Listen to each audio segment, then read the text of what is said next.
Hey guys, it's Yon. Welcome back to the Yon Gaming Show and another episode of Mindustry Basics Intermediate Advanced. Yeah, we're at episode 6, and I couldn't think of a way to show you guys the more advanced stuff with all the enemies coming. And then Jam sent me a message saying, well, why don't you do a custom map? And I didn't realize I could do a custom map, and without touching that arrow, there's no enemies. There's no resources. I can build whatever I want and show you guys in a much more quieter test setting. So I just kind of slapped this together. So we got some lead coming in, some copper coming in, and then this coal just sitting here. Because what I wanted to do is I wanted to pipe it off somewhere else so that we could try out different things with it. I didn't want it to do that. Ooh, whoopsie. And in this case, we get everything unlocked. So so if I'm missing something in my single player, we don't have to worry about it. We'll still be able to try it out. So let's fix that. Okay, so start off, we were talking about incinerators and cooling systems and bigger guns last time. So let's move up to some new stuff. So first I wanted to start with power, because we start off with the, where is it? Combustion generator and the small battery. I call it the small battery because it just says battery, and then there's a large battery, so we'll call it the small battery. So we've done the combustion generator, so let's move up to the steam, because thermal is hot rock. I've never used one of these. I have no idea how they work, so I know the steam one though. So pretty much what ends up happening is you start off by building one of these steam generators, and we'll put in a couple batteries just for argument's sake. So we start off like that. That's a battery, Yon. So let's start that again with a, where are we here? Combustion generator. So now we have power building, and then we have a node. So, or your power line, or whatever you want to call it. So this is what you start off with. But now you want a steam generator. You want to upgrade. So usually what I end up doing is, if there's room, I'll put the steam generator right beside. You do want to have power connection nearby, and usually you're upping to the large battery by this point. So now that large battery is taking the power off that. But what we need with steam is water. So you put a water extractor next door, and now this thing's getting water, but it doesn't have any coal. So we start a little, we'll router off this just so we can test other things here. So now that steam generator is starting to puff. So one of these does 60 for our power output. One of these does 360. So as you can see, the battery is like charging a lot quicker. So when you look at the batteries, the regular battery, let's just see what we're at. Our total is 62,000. So adding a small battery gives us about 4,000. Adding a large battery, what were we 66? Is it 50,000? Yeah, I think it's 50,000. So obviously, if you're able to build a larger battery, just better all around. So steam generator. Now with that though, you kind of almost need power before you start, because you need to be able to power up these. And there are a couple of other reactors that need like a power up first before they can start creating their own stuff. So so we got combustion, thermal, steam, differential. I think Jam's done the differential. It requires a lot of because you need to input pyrite and cryofluid, but you need to make the pyrite, like something to make the pyrite to, so it's a little more difficult. RTG generator I've never used. Solar panels, you just put them down and they produce a small amount. They're good for like remote setups. And then you have your larger solar panel, which gives you a little bit more. So then you have your thorium reactor. So to do the thorium reactor, first thing we need, oh, does this map have water? That water looks like oil. I think that's oil. Have water on this map? We may not have water on this map. I may just have to put a bunch of water extractors together to make this work. So we'll see how this goes, guys. Maybe I'll blow up my map here. So we got the water extractors going. Need the larger node to connect multiple things, because these smaller nodes only have so many connections. So okay, these are all got water. So now, again, this is just an example. I mean, normally you'd pump water out of a lake or something and that would work better.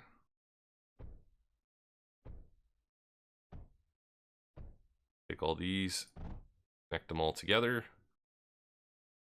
go over, and now we need, yes, we need titanium. I don't know if this map has titanium. We might have to switch our location. Oh, titanium. Okay, so I'm gonna redo that setup again here with the water extractors. How are we gonna do this now? Okay, give me 2 seconds and I'll be right back. And we're back. Okay, so I quickly set up this power system, got all the water pumping here. So we're gonna do a thorium reactor right here, but to start off we need cryo fluid. So we need water and titanium like we showed in the last episode. So we gotta find the cryo. Don't remember where the cryo mixer was. There it is. So we need a cryo mixer to make cryo fluid for our thorium reactor, and it also needs power. So let's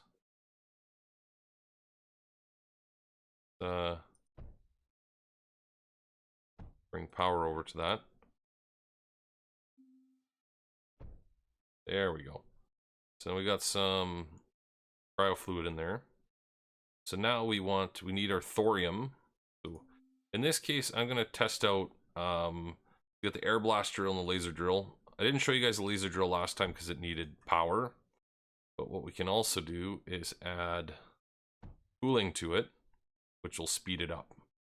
So as long as you have water connecting to it, see the drill stop spinning because the thorium's not going anywhere.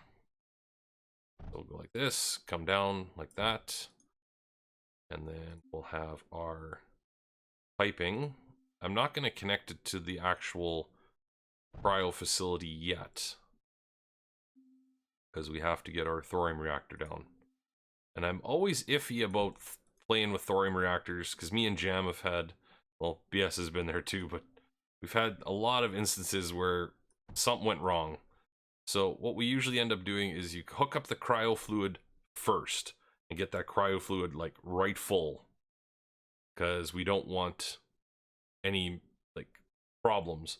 So one cryo fluid maker should be enough for one thorium reactor. Should be. So let's feed it some food and see what happens. So we see our power output is 840. And the heat level has not moved. So that means it's got enough cooling.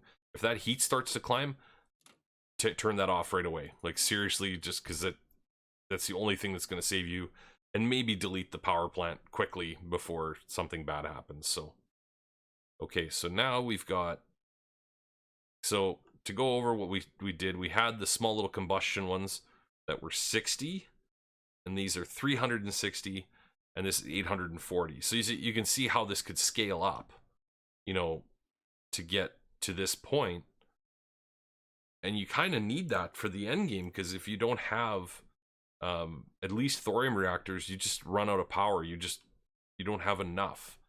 As soon as you start throwing some of the bigger energy weapons, they require a lot of power. So, but speaking of that, since we have some time, let's go over some of the energy weapons, because we've talked about, you start off with the arc, then you move up to the lancer, and then after that we got to the salvo, which you can feed thorium into and use that as ammunition. And then we talked about the ripple. The cyclone is a little different. I can't remember this one. Anti-air. Okay, it's been a long time since we've used the cyclone. We've used the Spectre, which is a lot of fun. It's a pretty big gun. It's a dual-barreled cannon, shoots large armor-piercing bullets at air and ground units. So it's essentially the larger version of the salvo. You're getting into the crazy large artillery rounds. And then the meltdown, which the only way I can describe it is it shoots a giant lightsaber on steroids that will burn through some of the biggest bots that are going to come to your base. So there's a bit of a jump. Like when you get to these guns, that's when you're using the thorium reactors, because the meltdown requires power and cooling. Cooling to keep it going, power to keep it firing, but the cooling helps it fire better. So in this situation, I don't think I'll be able to actually show you using it. Me, BS and Jam actually did record an episode. I don't know if it's going to be out before this one or after it, but showing a lot of these guns in action. So I kind of wanted to talk to you guys about the basics of these guns, so that when you see them in action, you understand what it took to get to that point. So the Spectre uses graphite, pyrite, and thorium. And this time I'm actually going to look at the damage, not like the other episode where I'm like, oh, pyrite's better, even though graphite had a better damage. But this one's incendiary, so it lights up guys. It sets them on fire. So there's a little trade-off. Thorium, best attack. And then you see on the bottom there, we got your boosters, you know. For water, 1.4 times, cryo, 1.9 fire rate. So you get a faster fire rate with this gun when you cool it with cryo fluid. And the different guns have like a bonus kind of like that when you add water or cryo to them. So that's that. So I'm just thinking here, because we're talking about like power. We got power here. So see what else I can touch on here quick, because I mean, I did show you guys a lot of the add-ons. So like a solar panel over here, you're gaining, you know, some power there, but not a lot. But if you pair it with a large battery and leave it over time, it's going to fill that battery. So this would be ideal for like a remote section of your base that you just wanted to add, maybe, you know, just like maybe an arc to help out your duos or something. Again, requires phase fabric, which is definitely farther along in the game. So again, these are kind of like secondary augmentations to your base to add little bits of power here and there. We use them in our big battle just because we had spots to fill with nothing really to put there, so we threw them in there just to add a little bit more power, just for whatever argument's sake. But oh, another thing I can talk to you guys about, the Mend projector. And what this does is, if there's something damaged nearby, this sends a wave out of like repair healing. So usually you put these at your main wall where you're getting attacked all the time, or close to your core, so if it gets damaged, it'll be repaired, because once the core blows up, the game's over. So there's that. I mean, you start off with these little guys. They don't have quite the range, but they still do their part. So let's see what else we can talk about here. We got a few more minutes here, so I want to see what else we can talk about. Oh, what? Maybe I could show you guys a better idea of the sort, because the sort was... I kind of like was trying to get things to work and getting attacked and all this other stuff, so let's see what we could do with that. I'm just gonna stop this lead from coming in here, and we'll see about maybe coming up with an easier way of sorting this stuff out. So where was that sorter? We're gonna put a couple of incinerators. We'll need some power, so let's grab some power from our makeshift power plant over here. Okay. So we talked about if we wanted particular items to go through. So we want... Sorry guys, I keep right-clicking for some reason today. We want the lead to go through. Oh, our power's not working here. Let's try that again. So now it's going to keep spitting the copper. I guess we need a router there so it takes turns. So now see how it's spitting out the lead? So that's fine, but let's just say, for argument's sake, we wanted to... We'd never do this because the coal doesn't go into the core, but say we wanted the coal to go through. You know what? Yeah, let's do this. We'll burn the coal and the copper so that I can show you guys what that would look like. So we'll get our second set of incinerators here. I'll just widen them out here so it makes it a little easier for you guys to see. Incinerators there. We're going to power them all. So lead's going through right now. That's what we asked. Go like this. Copper's getting burnt. Maybe I'll slow this down a bit here, see if it'll actually get a lot of copper coming through.